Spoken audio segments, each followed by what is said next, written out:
Yo no pensé en ningún momento retirarme, siempre dije que estaba embarcado en eso y teníamos que llegar hasta el final porque la lucha era justa. En este momento tenemos nuevas condiciones, pero no condiciones menos graves. Son tan graves y hasta más graves de las que hemos tenido que enfrentar nosotros cruentamente, ¿verdad? Son derechos y garantías que se ganaron con sangre y que no se negocian para nada. Esa lucha valió la pena por muchas cosas. Una, porque se hizo en el momento indicado. Que cuando todos estamos unidos y todos juntos luchamos, podemos conseguir nuestros objetivos, que eso es lo más importante.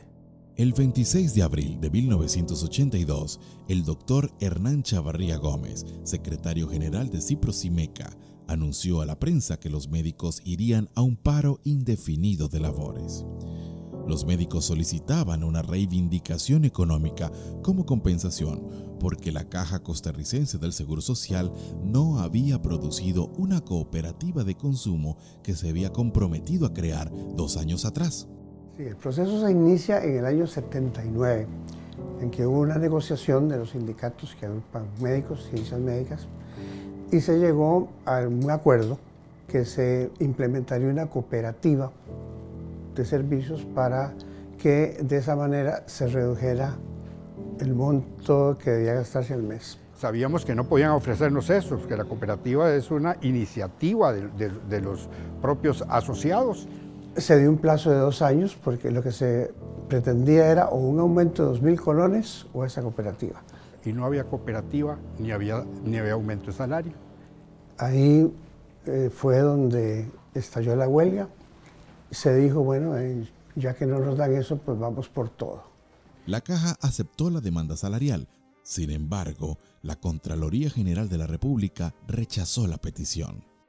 A su vez, 22 diputados se opusieron a la reforma, alegando que era una discriminación a los otros empleados estatales y que la Caja no podría hacerle frente al gasto que provocaría la reforma.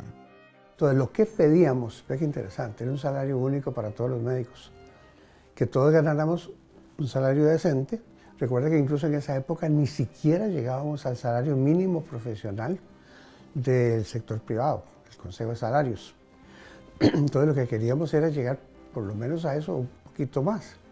Y esas conversaciones no llegaron a un fin adecuado, sino que hubo necesariamente que iniciar el movimiento de huelga. Surgió el argumento de siempre, no les podemos dar a ustedes algo que después el resto de trabajadores lo reclamen.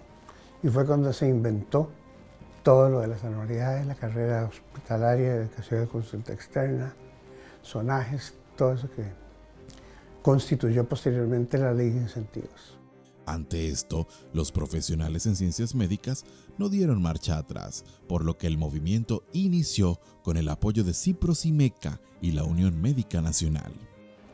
La Asamblea General era una Asamblea General de Médicos, ya no una Asamblea General de Ciprosimeca o una Asamblea de la Unión Médica, sino de médicos, y ahí se tomaban las grandes decisiones. Reuniones y asambleas extraordinarias se formaban ante el auditorio del Colegio de Médicos. Aparte de este grupo central, se organizaron los comités de huelga prácticamente en todos los hospitales y en todas las clínicas del país. Cuando empezamos con esto, lógicamente, tuvimos que empezar a trabajar los sindicatos que estábamos enfocados en esta lucha, tanto Ciprosimeca como la Unión Médica Nacional. Y entonces la organización local empezó a estar en permanente comunicación. Y ahí se nos informaba por alguno de los directivos, ya fuera de Ciprosimeca o de Unión Médica, cuál era el estado de las negociaciones, cuál era el estado de respuesta del gobierno. La estrategia era simplemente comunicación personal con dirigentes, recordemos que eran dirigentes de Ciprosimeca, básicamente de Unión Médica, entonces se distribuían. Había también comités de huelga, cada centro había un enlace de una de esas personas o varias con la dirigencia. Lógicamente todo era por teléfono y también personalmente. Y luego pues la labor de concientizar a todo el cuerpo médico nacional sobre lo que estábamos luchando nosotros, que era sobre nuestros derechos laborales, que realmente era una lucha justa la que estábamos haciendo. Por decirlo así, recuerdo muy bien los lunes, una palabra común y corriente, nos carboneábamos para seguir en la lucha porque no teníamos experiencia. Las amenazas de represión contra los dirigentes sindicales cada vez eran peores. Acusaciones en el Ministerio Público y amenazas de prisión, rapto y muerte pesaban sobre los dirigentes. Tuvimos amenazas horribles. Recuerdo muy bien el ministro de la Presidencia que en determinado momento salió en televisión diciendo que nos iban a volar bala con esas palabras. El estrés que generó aquello fue tremendo, ¿verdad? En esa época se negociaba con el presidente ejecutivo de la Caja y con un representante o varios representantes del gobierno central. Recuerdo que uno de ellos fue don Darío Jiménez Vega. Y los que negociaban eran representantes de los sindicatos. Básicamente eran el doctor Hernán Chavarría y el doctor Juan Luis Delgado. Y algunos otros que tal vez, pero los que más sobresalían eran ellos.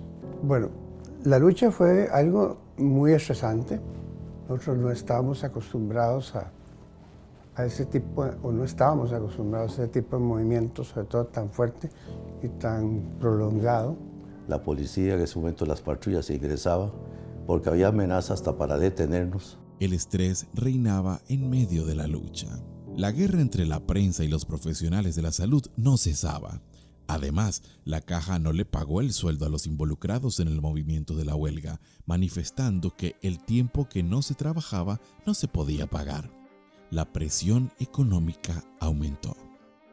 Algunos habíamos ahorrado un poquitito de dinero pensando en que no nos iban a pagar, pero otros compañeros tuvieron mucho problema económico. Imagínense ustedes que inmediatamente nos suspendieron el pago.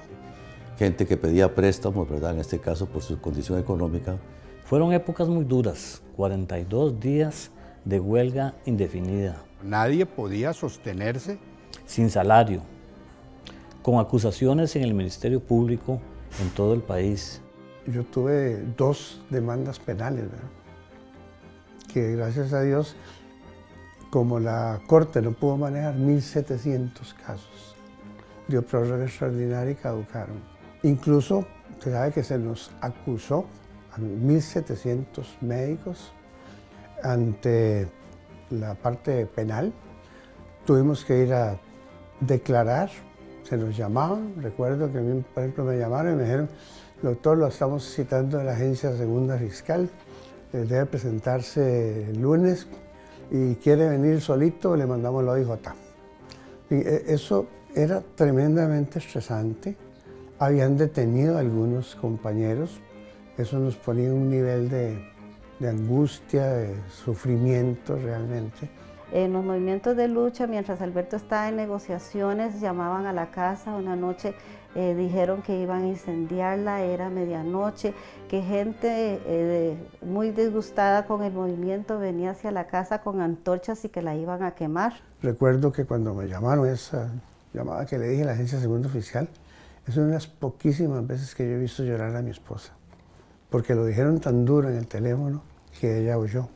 Se inició un diálogo entre el gobierno y los dirigentes sindicales, en donde el gobierno ofreció reubicarlos en una nueva escala salarial, creando una nueva ley, la 6836, Ley de Incentivos a los Profesionales de Ciencias Médicas.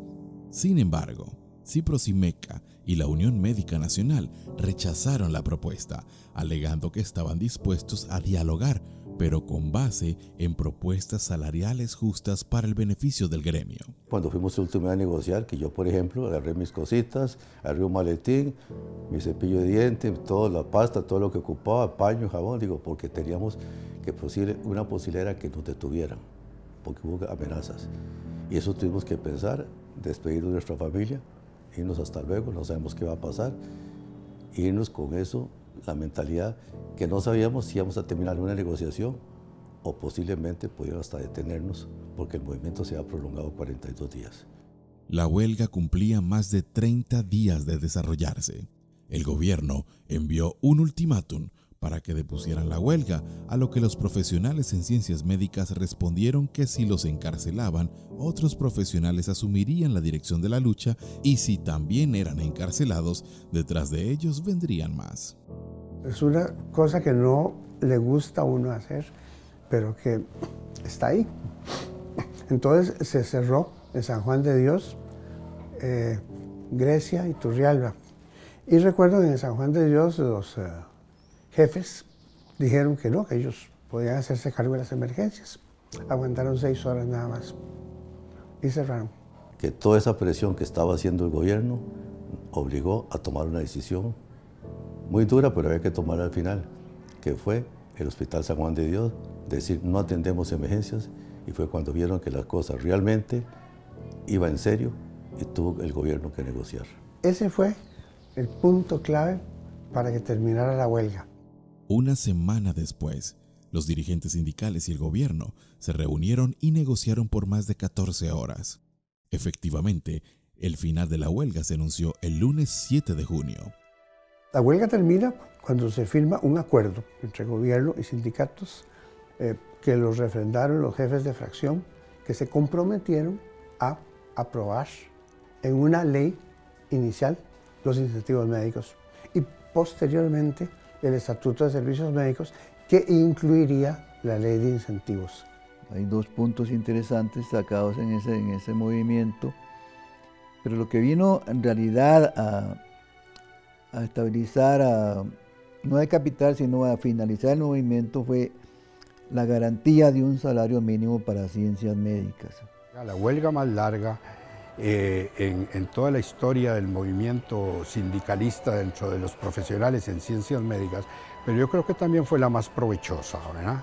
Porque ahí se resolvió con algo más allá de lo que nosotros pretendíamos al principio, que fue con una ley que estableciera no solo nuestro salario, sino nuestro futuro salarial. Fueron 42 días de huelga, pero no hubo ninguna gravedad, no tuvimos ningún caso de que alguien se muriera o que se agravara. Todo se atendió en condiciones perfectas, más que común y corriente, porque uno siempre con el temor de que algún paciente se agravara y nos trajera consecuencias legales. Es una cosa que era desgastante, pero como le digo, al final las cosas se logran porque hubo un esfuerzo, un trabajo en equipo y sobre todo contamos con el apoyo y todos nos unimos y dimos la mano para luchar por un objetivo, nuestros derechos laborales. Así fue como la férrea lucha que desarrollaron los profesionales en ciencias médicas en el año 1982 durante más de 40 días los llevó a obtener el triunfo laboral histórico para su gremio. Bien, como hemos podido recordar todo lo que hemos logrado, nadie nos lo ha regalado. Nos ha costado mucho, nos ha costado angustia, dolor, estrés, trabajo al máximo. Por lo tanto, considero que en este momento en que la amenaza de tirar nuestra ley al cajón de la basura se está dando, la lucha tiene que seguir, tiene que continuar. Ya, creo, nuestra generación cumplió promoviendo e implementando nuestra ley, nuestros salarios, que a mi criterio aún son insuficientes, pero que mucha gente cree que son muy buenos, ojalá lo entiendan así, pero nadie nos los regaló. Como les repito, nos costó mucho, incluso hasta amenazas de muerte, raptos, etcétera, etcétera. Por favor, ruego a todos los profesionales en ciencias médicas mantenerse unidos, firmes y seguir en la lucha, porque, como les digo, nadie les va a regalar nada.